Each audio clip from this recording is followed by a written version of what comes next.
평안들 하셨습니까? 혹시라도 평안을 잃으셨다면 오늘도 예배를 통해서 평안을 회복하시기를 주의 이름으로 축원합니다. 지난 시간 우리는 예수님은 하나님이라는 사실에 관해서 살펴봤습니다. 그래서 예수님은 공자나 석가모니나 마호메드나 이런 사람들과 비교해서는 안 된다고 했지요. 많은 사람들은 같은 반열에 놓고 예수님을 비교하는데 그거는 하나님을 모욕하는 일이라고 그랬어요. 예수님을 모욕하는 일이라고 그랬어요. 분명히 우리 예수님은요, 어떤 믿음의 대상과도 차원이 다르신 하나님의 아들이시고 또 그분이 하나님이신 것입니다. 믿으십니까? 초대교회 성도들은 이것을 믿었습니다. 그런데 문제가 생겼습니다. 거짓 교사들이 생겨나면서 천사 숭배 사상이 성행하기 시작했던 것입니다. 이게 뭘까요? 천사 숭배 사상. 역사가 도널드 데이턴이라는 신학자는 이렇게 말합니다. 유대인들 상당수가 천사들을 우상 숭배하기까지 이르게 된 것은 자신들이 천사를 통해 하나님의 뜻을 받았다고 믿었기 때문이다. 그들은 천사를 하나님과 인간 사이를 이어주는 중재자로 여겼다는 것인데요, 우리가 구약을 보면 하나님께서 말씀을 주실 때마다 하나님의 사자들을 통해서 주신다라는 구절을 여러 번 보지요. 가브리엘 천사라든지 천사들이잖아요. 다 이렇게 천사들을 통해서 말씀을 주시는 적이 많이 있기 때문에 그렇다는 겁니다. 그래서 오늘 본문 2장 2절도 보면 이렇게 말하고 있습니다. 천사들을 통하여 하신 말씀이 견고하게 되어 모든 범죄함과 순종하지 아니함이 공정한 보응을 받았거늘. 자, 뭘 얘기하고 있습니까? 천사를 통하여 준 말씀의 권위를 얘기하고 있죠. 그 말씀이 잘못된 말씀이 아니라는 것입니다. 그러면 여기서 말하는 천사를 통하여 주신 말씀은 어떤 말씀이라는 것일까요? 이것은 곧 구약의 율법을 얘기하는 것입니다. 그래서 하반절 말씀은 율법으로는 우리의 죄가 공정한 보응을 받게 된다. 사도 바울도 얘기했죠. 율법으로는 우리가 죄를 깨닫는다고 그랬지요. 그 말을 하는 겁니다. 그러니까 이와 같은 천사가 성경을 전달했다면 그들의 권위는 얼마나 크다는 것입니까? 우리가 구약을 연구해 보면은 여러분 강해 설교를 많이 들어서 아시겠지만은 새벽마다 혹은 우리가 여러 군데에서 보면은 하나님의 사자라는 말이 하나님과 이게 바뀌어가면서 거의 하나님의 사자가 하나님처럼 이렇게 등장하는 경우들이 많이 있는 것을 볼 수 있습니다. 자, 그렇다면 그들의 권위가 얼마나 크다는 것일까? 이에 거짓 교사들은 이 천사들을 하나님과 사람을 이어주는 중보자 또는 매개자로 보고 오직 그들을 통해서만 하나님께 나아갈 수 있다, 이렇게 주장함으로써 천사를 숭배하도록 했던 것입니다. 그러나 여러분, 그렇다고 해서 천사들을 예수님과 비교할 수 있을까요? 귀신들이 무당을 통해서 예언을 하고 신비한 능력을 보인다고 해서 그들이 예수님과 비교될 수 있을까요? 그래서 지난 시간 히브리 저자는 예수 그리스도는 천사들과는 차원이 다른 하나님의 아들이고 또 하나님이라는 사실을 굳이 밝히고 계셨던 것입니다. 그렇다면 천사는 무엇인가? 뭘까요? 우리가 지난 시간 살펴보지 않았는데 1장 14절을 보면 이렇게 말하고 있습니다. 같이 읽어볼까요? 시작. 모든 천사들은 섬기는 영으로서 구원받을 상속자들을 위하여 섬기라고 보내심이 아니냐. 천사들은 누구라는 것입니까? 아무리 그들이 대단한 하나님의 놀라운 역사를 나타내고 하나님의 놀라운 말씀을 전해준다 할지라도 그들은 하나님의 부리는 종들일 뿐이라는 것입니다. 그들은 하나님께서 구원받을 성도들을 섬기시라고 보내신 하나님의 사자들, 하나님의 종들일 뿐이라는 것인데요, 그렇다면 그들이 섬김의 대상이 될 수 있다는 것입니까? 그럴 수 없다는 것이죠. 하나님은요, 오늘날도 우리가 어려움을 당할 때 천사들, 하나님의 사자들을 보내셔서 엄청난 기적으로 우리를 돕게 하실 수 있습니다. 그러나 그렇다고 해서 그들이 우리의 섬김의 대상이 될 수는 없다는 것입니다. 그들의 능력이 어마어마하고 아무리 지식이 대단하다 할지라도, 그래서 그들의 능력으로 말미암아 홍해가 우리 앞에서 갈라지는 역사가 일어나고 죽은 자가 살아나는 기적이 일어나고 우리가 깨닫지 못했던 놀라운 진리가 깨달아진다 할지라도 그들은 결코 섬김의 대상이 아니라는 것입니다. 아무리 점을 잘 보고 구술 잘해서 감춰진 미래를 알려주고 병든 자를 고치는 무당이 있다 하더라도 그들이 모시는 귀신이 섬김의 대상이 될 수는 없다는 것입니다. 성도 여러분, 모든 피조물이 섬겨야 할 대상은 오직 하나님 한 분밖에는 없는 줄로 믿습니다. 바로 이것입니다. 그래서 피조물이 천사들이나 우상들이나 귀신을 섬기게 되면요, 유일하게 섬김의 대상이 되신 하나님을 모욕하는 일이 되는 것입니다. 이에 오늘 2장 1절은 이렇게 말씀합니다. 그러므로 우리는 들은 것에 더욱 유념함으로 우리가 흘러 떠내려가지 않도록 함이 마땅하니라. 이미 들은 그리스도의 복음, 이것에 대해만 집중해야 되는 것이지 자꾸 다른 사상에, 이단 사상에 우리의 마음이 흔들려서는 안 된다는 것입니다. 그러므로 아무리 능력 있는 교주를 만난다 하더라도, 아무리 능력 있는 무당을 만난다 할지라도, 귀신을 체험한다 할지라도 여러분 예수만 섬기시기를 주의 이름으로 축원합니다. 우리가 섬겨야 할 분은 오직 하나님 예수밖에는 없는 것입니다. 이에 계속되는 본문은 우리가 왜 그리스도를 더 신뢰하고 의지해야 하는지를 말하고 있는데요. 이것을 시편 8편 4절로 6절을 인용해서 말씀하고 있습니다. 먼저 6절 하반절을 읽어보겠습니다. 시작. 사람이 무엇이기에 주께서 그를 생각하시며 인자가 무엇이기에 주께서 그를 돌보시나이까. 사람이 무엇이기에, 그럼 여기 사람은 누구를 얘기하는 것일까요? 이것은 이 시를 쓴 1차적으로는 이 시를 쓴 다윗을 의미한다 할 수 있습니다. 그러나 끝까지 보면은 이것이 다윗에 대한 얘기가 아니라는 걸 알 수 있어요. 이거는 그리스도 예수에 대한 예언이라는 것을 알 수가 있습니다. 그러므로 지금 이 말씀이 우리에게 가르치는 것은 무엇이냐? 이처럼 성경은 이미 하나님의 아들이 사람이 된다는 사실을 말씀했다는 것입니다. 다시 말해 예수 그리스도는 어느 날 갑자기 사람이 되어서 이 땅에 오신 것이 아니라 하나님이 창세전부터 계획하시고 그것을 선지자들을 통해서 이렇게 전해주심으로 하나님의 섭리 가운데 이 땅에 오셨다는 것입니다. 다른 말로 말하자면 하나님의 구원은 즉흥적인 구원이 아니라는 것입니다. 하나님께서는 여러분 한 분 한 분을 구원하시기 위해서 창세전부터 모든 것을 구체적으로 계획하셨다는 것입니다. 믿으십니까? 그러니까요, 이 말은요, 하나님은 아담의 타락도 다 아셨다는 것이에요. 그렇죠. 그래서 미리 강력한 경고를 하셨던 것이죠. 죽는다고 그랬잖아요. 따먹으면 죽는다고 그랬잖아요. 선악과를. 근데 결국은 타락할 것을 아셔서 구원을 준비하시고 예수 그리스도를 준비하셨다는 것이죠. 그래서 베드로전서 1장 20절을 보면 그는 창세전에 미리 알린 바 되시니라 라고 했어요. 하나님은 이미 온 인류가 타락 가운데 살 것을 아시고 예수 그리스도를 준비하셨다는 것입니다.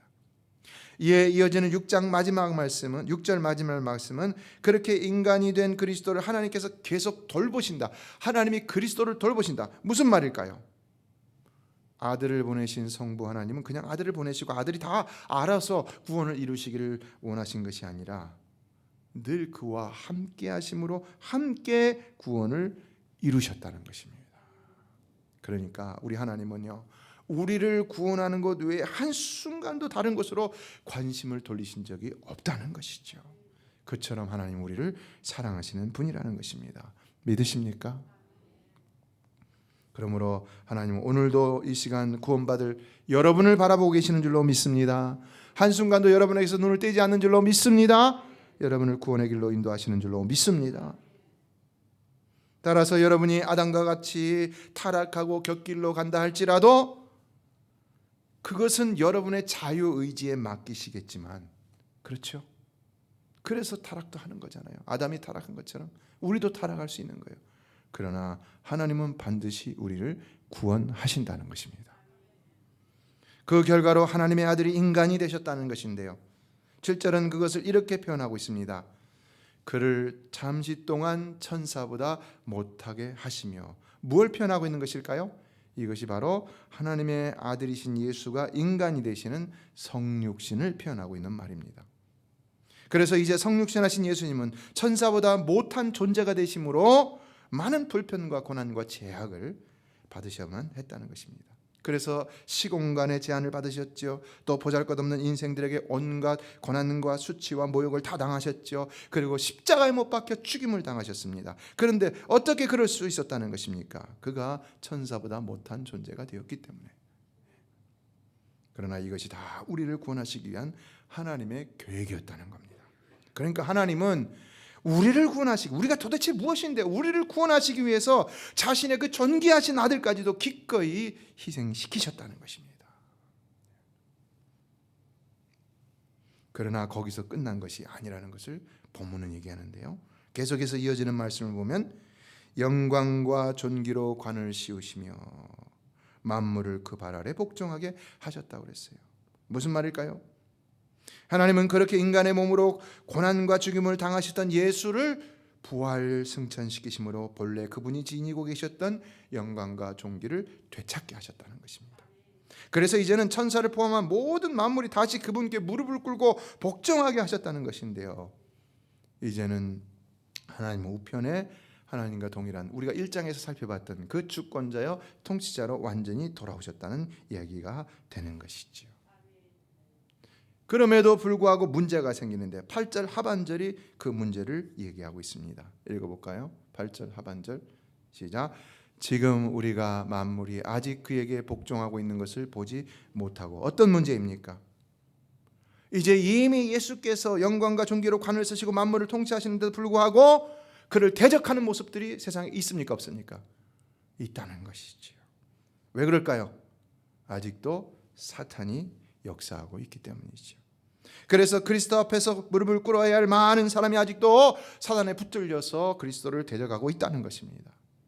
그렇기 때문에 만물의 통치자이신 예수 그리스도를 믿는 자들이라 할지라도, 우리 성도들이라 할지라도 아직까지도 많은 고난과 핍박을 받고 있다는 것인데요, 예수님이 그 높은 자리에 오르셔서 모든 것을 다 통치하고 계시다면 왜 우리의 삶에 이런 고통과 어려움이 있느냐? 그를 믿는 우리가 평안해야 될 것이 아니냐?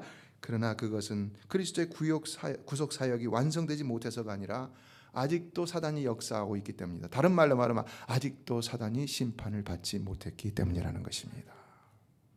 언제 심판을 받습니까? 마지막 날에 심판을 받지요. 계시록이 얘기하죠. 그렇다면 이러한 상황에서 우리 성도들은 이제 어떻게 한다는 것일까요? 어떻게 해야 될까요? 9절은 이것을 우리에게 가르쳐 주는데요, 그럴수록 우리는 더욱 예수를 바라봐야 한다 라는 사실을 말씀하고 있습니다. 이것을 9절 상반절, 이것을 현대인의 성경으로 읽어보면 좋겠습니다. 같이 읽어보겠습니다. 시작. 그러나 우리는 천사들보다 조금 낮아지셨다가 죽임을 당하심으로 이제는 영광과 존귀를 받으신 예수님을 보고 있습니다. 아직도 사단의 세력들이 예수 그리스도를 대적하는 이런 말도 안 되는 상황이 벌어지고 있지만, 그러나 그럴수록 우리는 더욱 그 예수를 바라본다는 것입니다. 초대교회 성도들은 고난을 당할 때마다 성육신과 죽음을 통해 영광과 존귀를 받으신 예수를 바라보고 있었다는 이야기를 하고 있는 것입니다. 따라서 오늘도 우리가 고난을 당한다면 어떻게 된다는 것입니까? 우리를 위해 죽임을 당하시고 영광과 존귀의 자리에 오르셔서 우리의 구원을 완성하신 그 예수 그리스도를 오늘 우리도 바라볼 수 있어야 한다는 것입니다. 어려움을 당하는 성도가 있습니까? 오늘도 예수를 바라보시기를 주의 이름으로 축원합니다. 아무리 주께서 우리의 구원을 이루셨어도 아직도 사단은 역사하고 있기 때문에 우리는 여전히 죄로 인하여 고통을 받을 수밖에 없는 것입니다. 그러나 예수가 그 사단의 권세를 이기시고 우리의 죄 문제를 다 해결해 주셨다는 것입니다. 믿으십니까? 그러므로 성도가 죄로 인하여 고통을 받을 때는 예수 그리스도를 바라봐야 하는 것입니다. 예, 그분은 우리를 위해 죽음의 고난을 맛보셨다라고 본문이 표현하고 있는데요, 그러나 그분은 혀끝으로만 죽음의 고난을 맛보신 것이 아니지요. 어떻게 죽음의 고난을 맛보셨습니까? 이제 우리가 얼마 있으면 순환주간이 다가오는데요, 여러분, 예수님이 얼마나 철저하고도 엄청난 고난과 죽음을 십자가 사건을 통해서 경험하셨습니까? 그분이 그러셔야 할 뿐입니까? 아니잖아요. 근데 우리 때문에 우리를 구원하시고 우리를 도우시기 위해서 그렇게 가장 고통스러운 고난까지도 기꺼이 다 받으셨다는 것입니다. 그래서 고린도후서 6장 1절은 하나님의 은혜를 헛되이 받지 말라라고 하는데요, 그처럼 나를 살리시고 나를 돕기 위해서 엄청난 고난을 당하시고 십자가에 죽으신 예수 그리스도가 헛되이, 그 은혜가 헛되이 되지 않도록 우리는 어려움을 당할 때마다 늘 그 예수를 바라봐야 한다. 믿으십니까? 그래야 된다는 거예요. 히브리서 4장 15절은 말씀했죠. 우리에게 있는 대제사장은 우리의 연약함을 동정하지 못하실 리가 아니요 그랬어요. 왜냐? 이미 그분은 우리의 모든 연약함을 친히 체험해 주셨기 때문이라는 것입니다. 그러므로 우리가 고통을 받는다면 왜 주님이 나를 몰라주실까? 라고 생각하면 안 되는 것이고, 오히려 주님이 나를 생각해 주신다는 것을 믿음으로 그 주님을 바라봐야 되는 것입니다. 그러면 결국은 주님이 나를 동정해 주시고 계시는 것을 깨닫게 되는 것입니다. 그러나 10절은 우리가 주님만을 바라봐야 할 또 다른 이유를 말하고 있는데요. 뭘까요? 읽어볼까요? 시작. 그러므로 만물이 그를 위하여 고 또한 그로 말미암은 이가 많은 아들들을 이끌어 영광에 들어가게 하시는 일에 그들의 구원의 창시자를 고난을 통하여 온전하게 하심이 마땅하도다. 뭘까요? 그것은 하나님께서 예수 그리스도로 말미암아 죽음의 고난을 맛보게 하심으로 그를 구원의 창시자로 완전하게 하셨기 때문이라는 것인데요. 무슨 말일까요? 이제 예수께서는 고난을 통해 완전한 구원의 창시자이심을 증명해냈다는 거예요. 그래서 오직 예수밖에는 구원받을 다를 길이 전혀 없다는 사실을 우리에게 알려주셨다는 것입니다. 오직 예수만이 완전한 구원의 창시자인 줄로 믿습니다. 그래서 사도행전 4장 12절 보면 그랬죠. 다른 이로서는 구원을 얻을 수 없나니 천하 사람 중에 구원을 받을 만한 다른 이름을 우리에게 주신 일이 없음이라 하였더라. 예수만 믿어야 하는 줄로 믿습니다.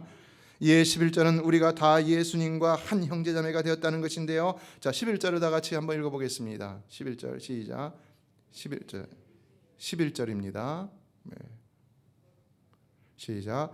거룩하게 하시는 이와 거룩하게 함을 입은 자들이 다 한 근원에서 난지라. 그러므로 형제라 부르시기를 부끄러워하지 아니하시고. 예수님은 예수님 자신과 우리를 다 하나님께 기원을 두고 있죠. 그래서 형제라 부르시는 은혜를 베풀어 주셨다는 것인데 여러분 어떻습니까? 놀라운 은혜인 거죠. 어떻게 예수님과 우리가 감히 형제가 될 수 있습니까? 그런데 예수님은 그 부끄러움을 친히 다 감수하시고도 그것을 허락하셨다는 겁니다. 그래서 우리는 이제 예수님과 한 형제가 되었다는 것인데요. 그렇기 때문에 우리는 고통을 당한다면 누구를 바라봐야 되냐?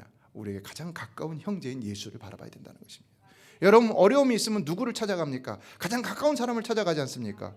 이 예수가 우리에게 가장 가까운 존재가 되었다는 겁니다.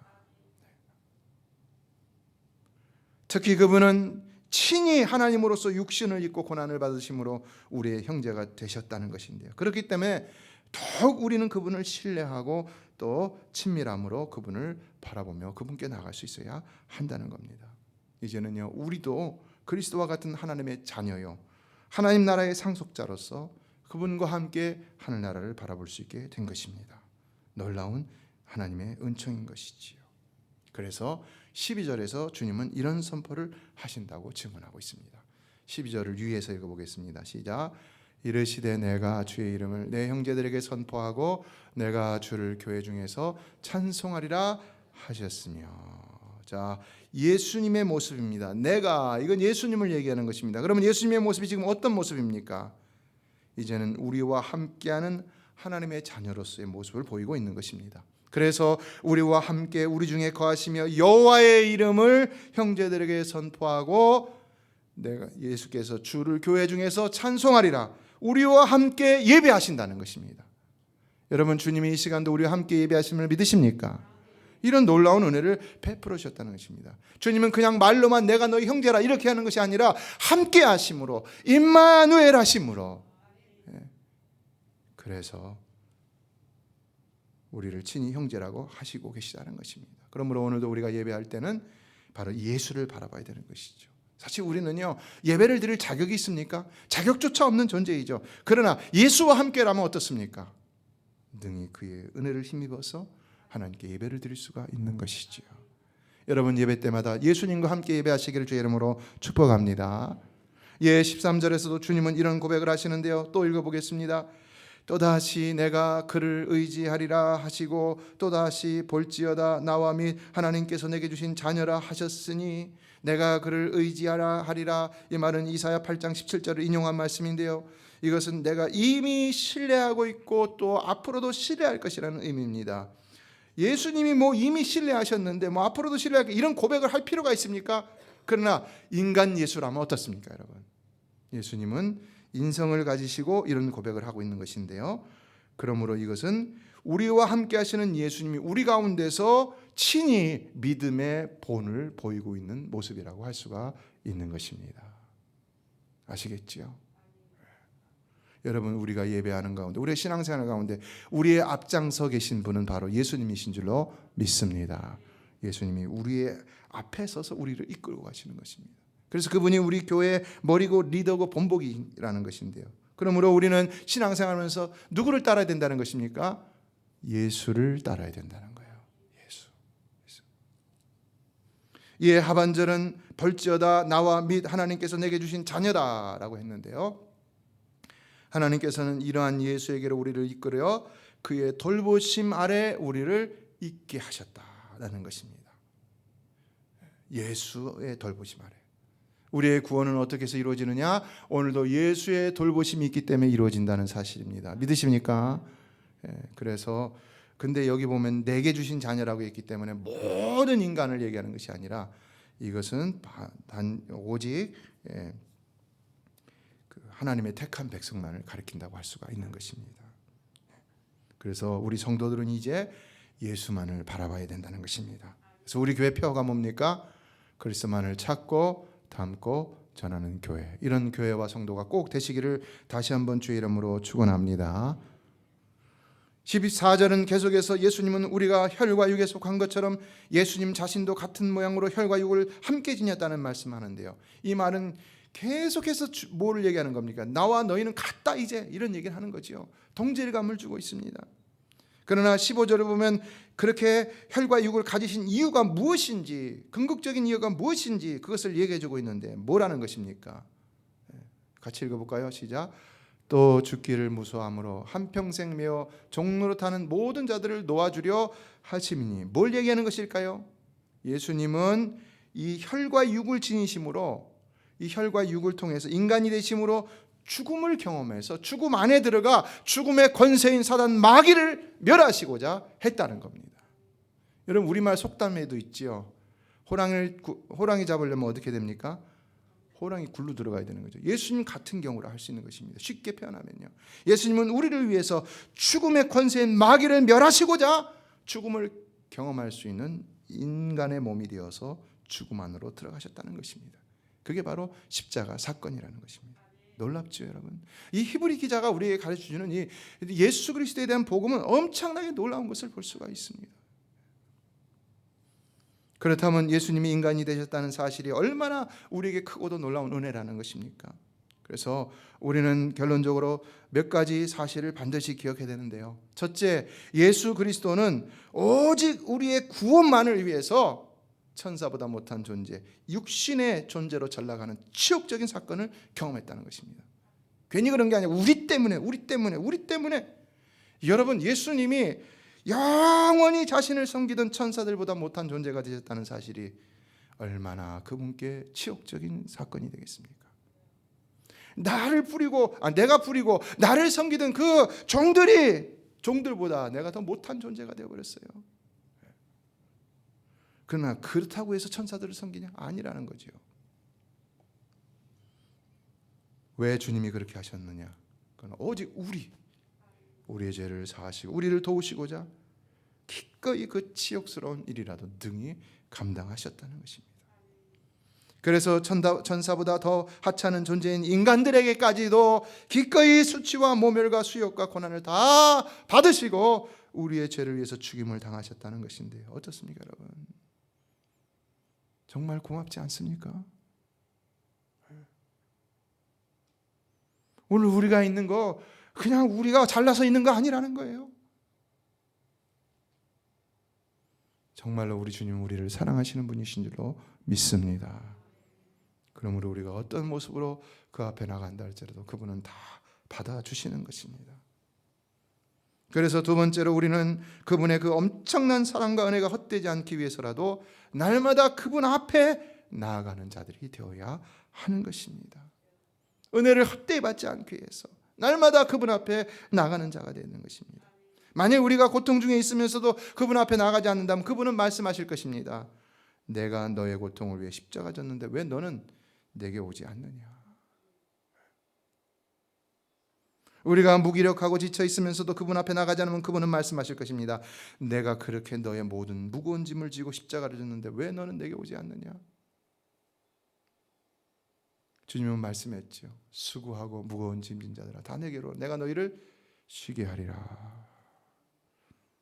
그러므로 아무리 여러분이 지금 세상에서 가장 무거운 짐을 지고 있다 하더라도 주님께 가지고 나오면 그 문제가 다 해결될 줄로 믿습니다. 엊그제 중고등부 사역자를 지원한 한 학생의 간증을 읽어보았는데요. 참 우리가 오랫동안 기도했었는데 이런 분도 있었어요. 그가 어디서도 해결할 수 없는 아주 좀 어려운 문제가 있었는데 주님이 해결해 주셨다. 그래서 나는 이제 주를 위해 살겠다. 그러니까 지금 살고 있는 곳이 학교를 다니는 곳인데 학교가 어디냐면 예일대학이에요. 여기서부터 6시간 반을 가야 되는 곳이에요. 근데 그는 이제 그 학교를 나오고 신학교를 가기로 결심했다는 것이고요. 그리고 주님이 명하시면 여기 먼 곳인데도 매주마다 여기까지 오겠다는 거예요. 6시간 반을 갔다. 주님이 명령하시면, 주님의 뜻이라면. 왜 그런 인재가 장래가 보장된 길을 버리고 주의 길을 택하였고 또 왜 편한 환경을 택하지 않고 이 먼 길을 온다고 하겠습니까? 여러분? 왜요? 주님을 만났기 때문이라는 것이죠. 여러분 주님 만나셨습니까?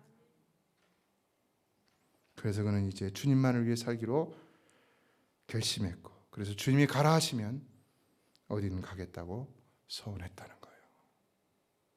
제가 우리 딸이 소개시켜줬는데 물어봤어요. 야 6시간 반이나 어떻게 오냐 그랬더니 그런 얘기 하더라고요. 아빠 우리도 저 멕시코 몇 시간씩 걸리는데 가라고는 그냥 가. 오늘 우리의 신앙은 어떤 신앙입니까? 진정 예수를 만난 신앙일까요? 실로 여러분의 소망은 오직 예수 그리스도만이 되시기를 주의 이름으로 축원합니다. 그러나 예수 앞에 나가면 우리의 모든 죄가 다 사해진다는 사실입니다. 그러므로 죄를 지어도 죄책감 가운데 사로잡혀 살지 마시고 늘 예수께로 나아가는 복된 성도가 되시길 주의 이름으로 축복합니다. 지나친 죄책감에 사로잡히지 마시기 바랍니다. 지나친 죄책감은 영적으로 문제가 있는 것입니다. 사도 바울은 고린도 후서 7장에서 그 지나친 죄책감에 대해서 우리를 사망에 이르게 하는 세상 근심이라 이런 말로 표현을 했습니다. 그러므로 여러분에게 근심이 있다면 주님께 내어놓으시기 바랍니다. 그러면 주님이 그분의 긍휼로서 여러분의 모든 근심을 해결해 주실 줄로 믿습니다. 마지막으로 셋째, 우리를 위해 성육신하신 주님은 우리를 그냥 도우시는 것이 아니라 우리의 모든 연약함까지도 다 아시고 우리를 도우신다는 것입니다. 18절을 보면요, 그가 시험을 받아 고난을 당하셨은즉 시험 받는 자들을 능히 도우실 수 있느니라 라고 했어요. 여러분 주님이 얼마나 우리를 위해 시험과 고통을 받으셨습니까? 얼마나 우리를 위해 받은 거예요. 다 그분의 그 낮아지심, 그분의 모든 수욕, 수치, 모멸감, 모든 고통, 고난, 십자가, 죽음 다 우리를 위해 받으셨다는 것입니다. 그래서 아까 말씀드린 대로 히브리서 4장 15절은 우리에게 있는 대제사장은 우리의 연약함을 동정하지 못하실 리가 아니요 모든 일에 우리와 똑같이 시험을 받으시니라고 말씀한 것입니다.